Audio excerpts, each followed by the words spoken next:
Hello students, welcome back to my commerce classes. आज की इस वीडियो में हम बिजनेस स्टडी के चैप्टर 10 में फाइनेंशियल मार्केट में स्टॉक एक्सचेंज के बारे में स्टडी करेंगे।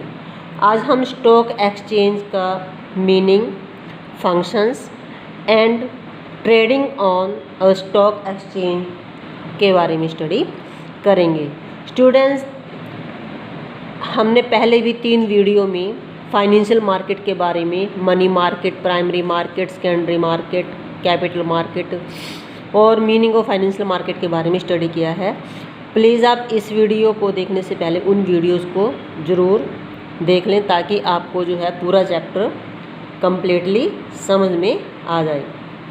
सो स्टार्ट करते हैं। Stock exchange. Meaning of stock exchange. Stock exchange is an organised market for the purchase and sales of industrial and financial securities. जो स्टॉक एक्सचेंज है वो एक ऑर्गेनाइज्ड मार्केट है जो कि एक ऑर्गेनाइज की हुई है जिसमें कि इंडस्ट्रियल और फाइनेंशियल सिक्योरिटीज़ को खरीदा और बेचा जाता है। अब सिक्योरिटीज़ जो होती हैं, जो कि हमारे पास सेकेंडरी सिक्योरिटीज़ होती हैं जो कि पहले से ही इश्यूज़ की हुई होती हैं। सेकेंडरीज यानी कि जैसे कि मैंने जो है किसी कंपनी के शेयर्स खरीद लिए हैं, अब उसको जो है मैंने सेकंड पर्सन या थर्ड पर्सन को सेल करना है। Such securities include shares and debentures issued by public companies which are listed at the stock exchange. ये जो सिक्योरिटीज़ होती हैं इसमें क्या क्या इंक्लूड होता है? आपके किसी भी पब्लिक कंपनी के शेयर्स, डिबेंचर्स जो कि पब्लिक कंपनी के द्वारा इशू किए जाते हैं, जो कि स्टॉक एक्सचेंज में लिस्टेड किए जाते हैं। अब यहाँ पर डेफिनेशन जो है वो स्टॉक एक्सचेंज की according to the securities contract act 1956। Stock exchange means anybody of individuals whether incorporated means collectively or not constituted for the purpose of assisting, regulating or controlling the business of buying, selling or dealing in security। Stock exchange का मतलब है कि कोई भी बड़ी individuals भी हो सकती है या फिर इनकॉर्पोरेटेड पार्टीज भी होती है, कलेक्टिवली जो काम करते हैं, constituted for the purpose of assisting, regulating, controlling यानी कि बिजनेस के आपके कंट्रोल करती है, रेगुलेटेड, आपकी कंपनीज के शेयर्स को बाय करती हैं, सेल करती हैं और सिक्योरिटीज़ को में जो है आपकी डीलिंग करती हैं। दैट इज़ द आपकी definition of stock exchange. A function of stock exchange. The following are some of the important function of stock exchange. First of all, providing liquidity and marketability of existing security. Stock exchange का सबसे main जो function है वो है providing liquidity यानी कि sale and purchase of the securities. Existing securities का मतलब है स्टूडेंट्स यहाँ पर जो पहले से ही सिक्योरिटीज़ इश्यूड की गई हैं, कंपनी से इश्यूड की गई हैं, उन जो है सिक्योरिटीज़ को आपने सेल या परचेज करना है। The basic function of the stock exchange is to provide a continuous market where securities are bought and sold, जहाँ पर आपकी सिक्योरिटीज़ को सेल और परचेज किया जाता है। It gives investors the chance to disinvest and reinvest। यहाँ पर जो है इन्वेस्टर्स को जो है अपने शेयर्स को डिसइन्वेस्ट या फिर री इन्वेस्ट करने का मौका दिया जाता है।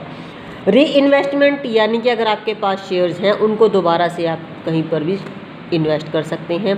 डिसइन्वेस्ट, अपने इन्वेस्टमेंट को आप यहाँ पर ख़त्म भी कर सकते हैं।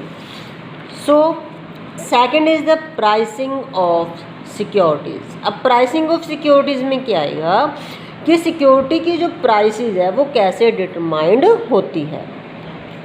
The prices of shares is determined by the forces of demand and supply। जो डिटर्मिनेशंस ऑफ सिक्योरिटीज़ प्राइसिंग है वो आपकी सप्लाई और डिमांड के ऊपर डिपेंड करती है कि मार्केट में शेयर्स की डिमांड कितनी है और उसकी सप्लाई कितनी है। फॉर एग्जांपल शेयर्स की जो डिमांड है वो बहुत ज़्यादा है और सप्लाई कम है, तो वहाँ पर शेयर की मार्केट जो है, प्राइस जो है वो ज़्यादा होएगी। अगर सप्लाई ज़्यादा है, डिमांड कम है, तो नेचुरली वहाँ पर आपकी जो है प्राइस ऑफ द शेयर्स या डिवेंचर जो है वो कम हो जाएगी। In this way the prices of securities are determined. इस प्रकार जो है हम किसी भी सिक्योरिटी की प्राइस को डिटरमाइन कर सकते हैं। Third is safety of transactions. The membership of stock exchange is well regulated, क्योंकि जो हमारा स्टॉक एक्सचेंज है वो अंडर 1956 के अंतर्गत बनाया जाता है, रेगुलेटेड किया जाता है। तो इसका जो भी मेंबरशिप है वो जो है regulations of the stock exchange को बहुत अच्छे से जानता है। It dealings one well defined according to the existing legal framework, क्योंकि जो स्टॉक एक्सचेंज है वो वेल डिफाइंड होता है, इसका जो लीगली फ्रेमवर्क किया जाता है, क्योंकि ये गवर्नमेंट के द्वारा जो है रजिस्टर्ड की जाती है। This ensure that the investing public gets a fair deals in the market. ये हमें विश्वास दिलाता है कि पब्लिक जो भी पैसा मार्केट में, शेयर मार्केट में जो भी पैसा लगाएगी वो हमारा क्या है, सेफ है। Number 4 is contributions to economic growth. Share market जो है हमारे आर्थिक विकास में भी जो है क्या करती है, कंट्रीब्यूट करती है। जैसे कि स्टूडेंट्स, अगर हमने अपनी कंट्री की इकोनॉमिक ग्रोथ को देखना है तो हमें ये देखना पड़ेगा कि कंट्री की जो मार्केट है, शेयर मार्केट है, उसकी क्या पोजीशन चल रही है। A stock exchange is a market in which existing securities are resold or traded। एक स्टॉक जो एक्सचेंज है वो ही एक ऐसी मार्केट है जिसमें हमने एग्जिस्टिंग सिक्योरिटीज़ को क्या करते हैं, सेल, दोबारा से सेल करते हैं और उसी में व्यापार करते हैं। The process of disinvest and reinvest of saving helps to channelise funds into productive uses. यानी कि ये जो प्रोसेस है हमारे डिसइन्वेस्टमेंट और इन्वेस्टमेंट की स्टॉक मार्केट में, वो जो है चैनलाइज करती है सेविंग्स को, पब्लिक की सेविंग को जो है और ज़्यादा प्रोडक्टिविटीज़ एरिया में, प्रोडक्टिविटी यूजेस के लिए जो है उसको यूज़ करती है। This leads to capital formation and economic growth. और इस प्रकार जो है स्टॉक एक्सचेंज जो है, स्टॉक मार्केट जो है हमारे देश के आर्थिक विकास को भी बढ़ाती है और हमारा पूंजी का निर्माण भी करती है, ज़्यादा से ज़्यादा करती है। Number 5 spread of equity cult. Cult means culture, यानी कि हमारे इक्विटी कल्चर को भी फैलाती है पूरे देश में, पूरी कंट्री में। The stock exchange plays a vital role in ensuring wider share ownership by regulating new issues and later trading practices. क्योंकि जो हम स्टॉक एक्सचेंज है वो जो है वाइडर शेयर ओनरशिप को वो स्प्रेड करती है पूरी कंट्री के बीच बाय रेगुलेटिंग न्यू इशू, क्योंकि न्यू इश्यूज को शेयर इशू करके और उसके बाद जो है क्या करती है, वो इसमें जो है बिजनेस की प्रैक्टिस भी करती है। Next is it also takes effective step in educating the public about investment. और स्टॉक मार्केट से ही जो है हमारी पब्लिक को पूरी नॉलेज मिलती है कि जो कंपनीज़ के शेयर्स की क्या वैल्यू है, क्या प्राइस है, ठीक है। और इससे जो है वो प्रॉपरली जो है एजुकेटिव होते हैं, इससे जो है वो इफ़ेक्टिव जो है तरीके से अपने फंड्स को जो है क्या कर सकते हैं, इन्वेस्ट कर सकते हैं। Number 6 is providing scope for speculation. अब स्पेकुलेशंस का मतलब क्या होगा यहाँ पर, जैसे कि स्पेकुलेशंस मीन्स होता है कि जैसे शेयर मार्केट है, शेयर मार्केट में क्या है, प्राइसेस ऑफ शेयर जो है कम या ज़्यादा होती रहती हैं। तो कम या ज़्यादा का मतलब कई बार बहुत ज़्यादा हो जाती है और कई बार जो है बहुत कम हो जाती है। जैसे कि स्टूडेंट्स अब की बार जो है कोरोना करके जो है शेयर मार्केट जो है हमारी बहुत डाउन चल रही है, जिससे कि बहुत सारी कंपनीज़ को 25 करोड़ से भी ज़्यादा लॉस हुआ है।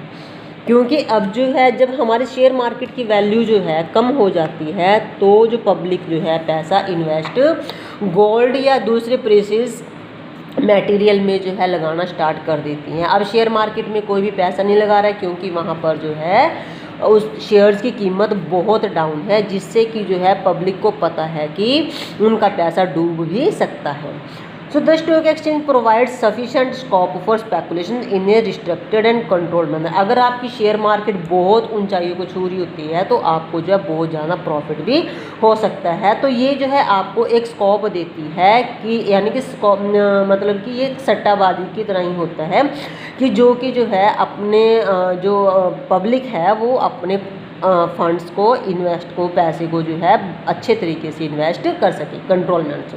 अ certain degree of healthy speculations is necessary to ensure liquidity and price continuity in the stock market.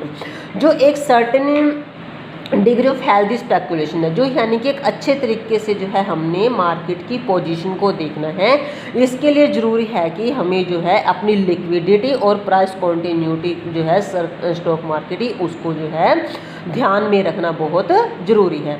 Number 7 is encourages capital formation. ये पॉइंट मैंने पीछे भी डिस्कस किया कि जो हमारे शेयर मार्केट है या स्टॉक एक्सचेंज है, कैपिटल इन्फॉर्मेशन को इंक्रीज करती है, पब्लिक को जो है एनकरेज करती है, पब्लिक को जो है वो पैसा इन्वेस्ट करने के लिए, पैसे को सेव करने के लिए इन्वेस्ट करती है, ताकि वो ज़्यादा से ज़्यादा पैसे को सेव कर सके, उनकी हैबिट्स बन सके सेविंग करने की, और फिर उससे वो इन्वेस्ट कर सके, जिससे कि वो रिस्क उनमें जो है रिस्क लेने की भी जो है पैसा इन्वेस्ट करके जो है हैबिट्स बन सके, वो तैयार हो सके, ताकि उनका पैसा जो है ज़्यादा प्रॉफिटेबिलिटी में कन्वर्ट हो सके।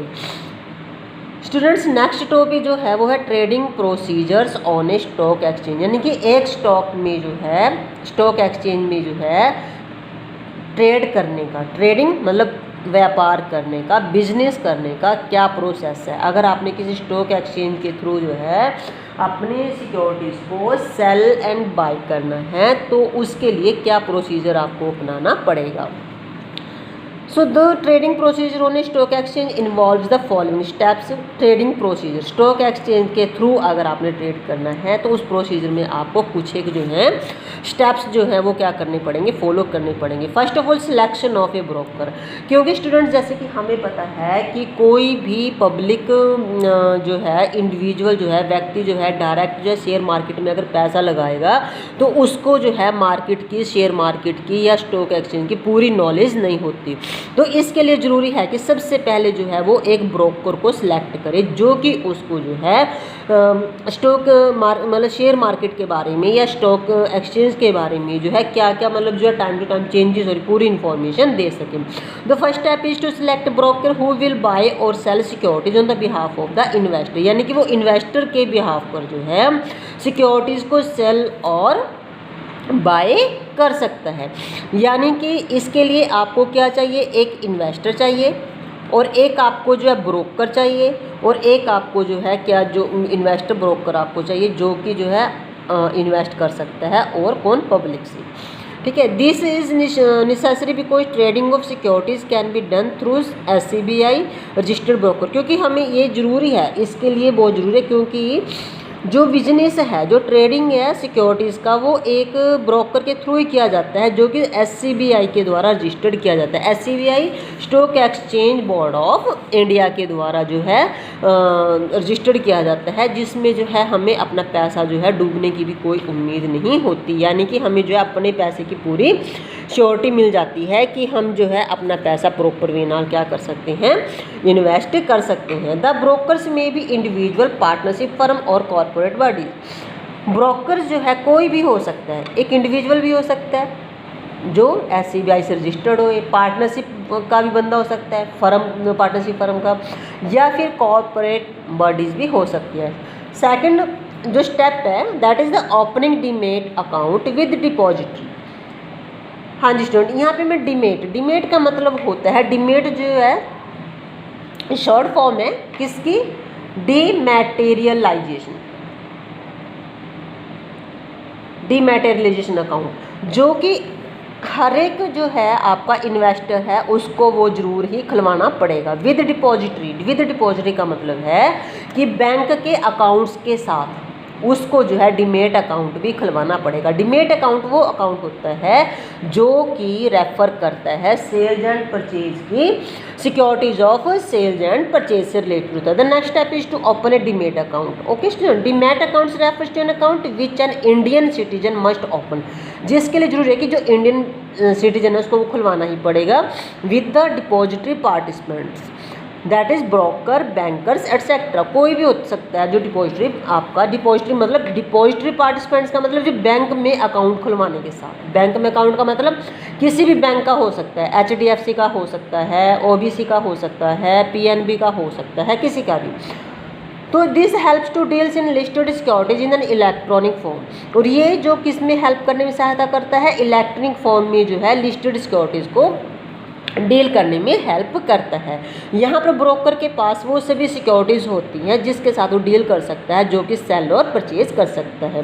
यहाँ पर मैं आपको बताना चाहूँगी जो डीमैट अकाउंट है उसमें सिर्फ आप सिक्योरिटीज़ को सेल और परचेज कर सकते हैं। जो डिपॉजिटरी अकाउंट है, क्योंकि अब जब आप सेल और परचेज करोगे सिक्योरिटीज़ को तो फिर नेचुरली आपके पास पैसा आएगा भी और जाएगा भी, तो उसके लिए ज़रूरी है कि आपका किसी बैंक में खाता ओपन होना जरूरी है। The securities are held in an electronic form by a depository, depository के द्वारा जो है सिक्योरिटीज जो है इलेक्ट्रॉनिक फॉर्म में रखी जाती हैं। The depository is an institution or an organisation which hold securities, यानी कि जो डिपॉजिटरी की है वो एक इंस्टीट्यूशन है, यानी कि स्टॉक मार्केट, स्टॉक एक्सचेंज और एन ऑर्गेनाइजेशन जो कि जो है आपकी सिक्योरिटीज़ को इलेक्ट्रॉनिक फॉर्म में रखती हैं। फॉर एग्जांपल शेयर्स आपकी सिक्योरिटी होगी, डिबेंचर्स होगी, या फिर electronic forms in which trading is done. This depository participants maintain the securities accounts, ये जो डिपॉजिटरी पार्टिसिपेंट्स हैं वो सिक्योरिटीज़ अकाउंट्स को मेंटेन करते हैं and intimate the investors about the status of their holding, और साथ के साथ जो है वो इन्वेस्टर्स को उसके स्टेटस की, उसके जो होल्डिंग्स जो सिक्योरिटीज़ हैं उनके बारे में साथ के साथ वो सारी इन्फॉर्मेशन देते रहते हैं। Pan card is one of the most essential requirement for opening A demat account. एक डीमेट अकाउंट खोलने के लिए जो है एक जो आपके पास इन्वेस्टर है उसके पास पैन कार्ड समझते हो ना, pan number, pan account number, permanent account number होना बहुत ज़रूरी है ताकि जो है उनकी डीलिंग जो है प्रॉपर वे नाल हो सके। Number 3 is placing the order. जब हमने अपना अकाउंट ओपनिंग डीमेट अकाउंट कर लिया विद डिपॉजिटरी पार्टी के साथ, अब जो है हमने क्या करना है, प्लेसिंग द ऑर्डर। अब हमने जो सिक्योरिटीज़ को जो सेल परचेज करने के लिए अकाउंट खुलवाया था, अब हमने उस ऑर्डर को प्लेस कर देना है। The next step is to place the order with the broker के साथ। The investor place an order to buy or sell a particular securities at a particular price. जो इन्वेस्टर है अपना ऑर्डर प्लेस करता है कि उसने जो है एक पर्टिकुलर जो सिक्योरिटीज है उसको बाय करना है यानी कि खरीदना है, या उसको सेल करना है एट ए पर्टिकुलर प्राइस पर, एक जो पहले से ही तय की गई प्राइस है उसके ऊपर। The order is placed with the registered broker only, और जो ऑर्डर जो प्लेस करता है वो कौन करेगा, जो कि आपका ब्रोकर जो है SCBI से रजिस्टर्ड होएगा, वो ही उसको जो है क्या कर सकता है, आपका ऑर्डर प्लेस कर सकता है। The order is to placed with personally और ऑन ए फोन, मोबाइल और फोन इंटरनेट एक्स्ट्रा, यानी कि जो ऑर्डर जो है वो ज़रूरी नहीं है कि पर्सन को जो है आपके पास या स्टॉक एक्सचेंज में या जो है ब्रोकर के पास जाना जाएगा। इसके लिए जो है वो एक फ़ोन से भी जो फ़ोन करके भी कर सकता है, या मोबाइल फ़ोन पे भी कर सकता है, या फिर वो इंटरनेट के थ्रू भी जो है अपना ऑर्डर प्लेस कर सकता है। फॉर एग्जांपल स्टूडेंट, जैसे कि आपको पता ही है कि आजकल जो ऑनलाइन का टाइम है, अब ऑनलाइन के टाइम में जैसे हमने अमेजोन से कोई सामान खरीदना है या फिर हमें फ्लिपकार्ट से खरीदना है, तो हम क्या करते हैं, इंटरनेट के थ्रू जो है हम अपना प्लेस ऑर्डर जो क्या कर देते हैं, प्लेस कर देते हैं। इसी प्रकार इसमें इन्वेस्टर भी जो है अगर उसने जो है अपनी सिक्योरिटीज़ को सेल या बाय करना है तो इंटरनेट के थ्रू भी जो है अपनी सिक्योरिटीज़ को डाल सकता है इन the stock exchange. Number 4 executing the order. जब हमने प्लेस ऑर्डर कर दिया, हम एक्चुअल में उस एग्जीक्यूटिंग द ऑर्डर को कैसे एग्जीक्यूट करेंगे।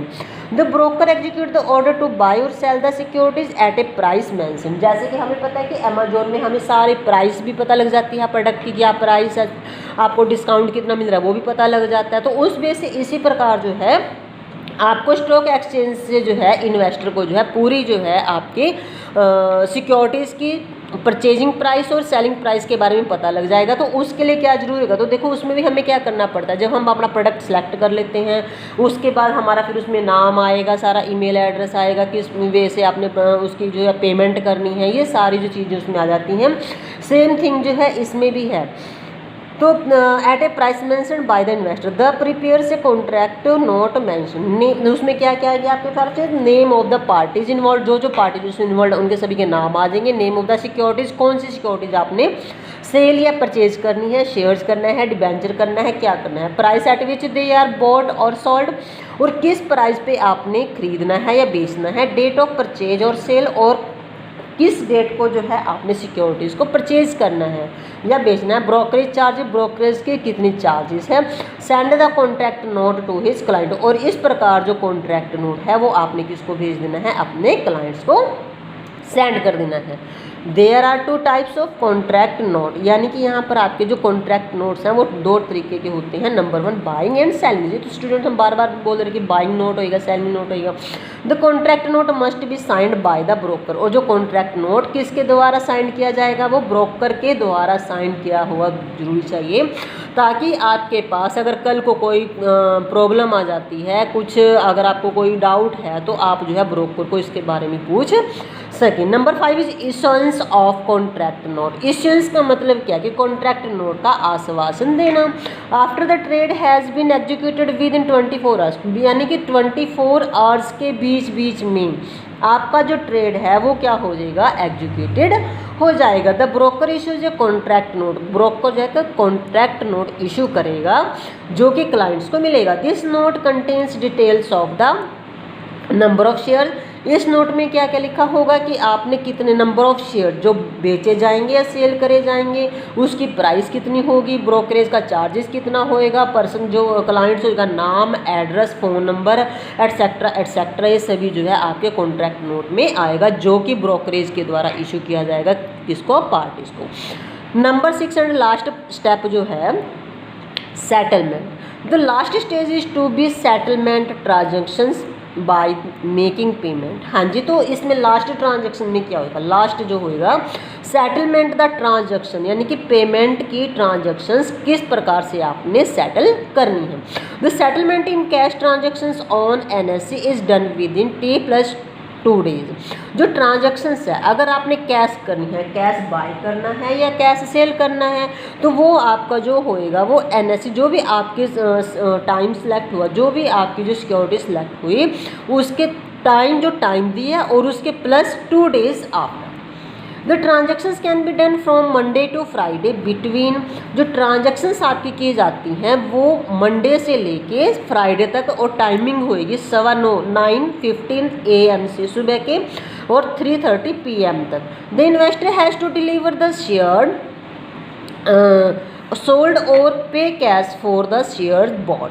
मीन जो इन्वेस्टर है वो अगर वो इन्वेस्टर जो है अगर उसने जो है शेयर्स बेचने हैं तो वो डिलीवर कर देगा, शेयर सोल्ड करेगा, और अगर उसने और pay cash for the shares bot, और यदि उसने जो है शेयर्स खरीदने हैं तो उसके लिए वो पैसे पेमेंट कर देगा। This should be done immediately after receiving the contract note. और ये जो है जब आपको कॉन्ट्रैक्ट नोट मिल जाएगा उसके इमीडिएटली टाइम के बाद ही जो है आप इसको जो है क्या कर देंगे, इशू कर देंगे, या फिर before the day when the broker sell payment और डिलीवरी ऑफ शेयर्स। और या फिर जब आपका जो ब्रोकर्स है वो क्या करेगा, सेल पेमेंट और डिलीवरी, वो पेमेंट कर देगा या शेयर्स की डिलीवरी कर देगा, किसको, टू द एक्सचेंज को। दिस इज कॉल्ड पे इन द डे। और इसको हम क्या कहते हैं, इसको हम पे इन डे भी कहते हैं। यानी कि पे इन डे जो यानी कि 2 डेज़ के बाद में की जाए, उससे पहले की जाती है। अगर 2 डेज़ के T+2 डेज़ के बाद अगर की जाएगी तो उसको आप पे ऑफ डे करेंगे। सो स्टूडेंट्स, आज की इस वीडियो में मैंने meaning and definitions of stock exchange and function of stock exchange and trading on A stock exchange के बारे में आपको समझाया है। मुझे उम्मीद है कि आपको ये वीडियो अच्छे से समझ में आ गई होगी ये टॉपिक्स, और ये जो बहुत इंपॉर्टेंट टॉपिक है इस चैप्टर का, फाइनेंशियल मार्केट का, आप प्लीज़ इसे जो है अच्छे से कर लेना। इस चैप्टर में से 6 मार्क्स का जो है आपका क्वेश्चन बनता है। अब हमारा लास्ट टॉपिक रहता है SEBI and function of SEBI, यानी कि SEBI सिक्योरिटी एक्सचेंज और बोर्ड ऑफ इंडिया, इसके फंक्शंस और उसके ऑब्जेक्टिव्स और मीनिंग के बारे में हम नेक्स्ट वीडियो में स्टडी करेंगे।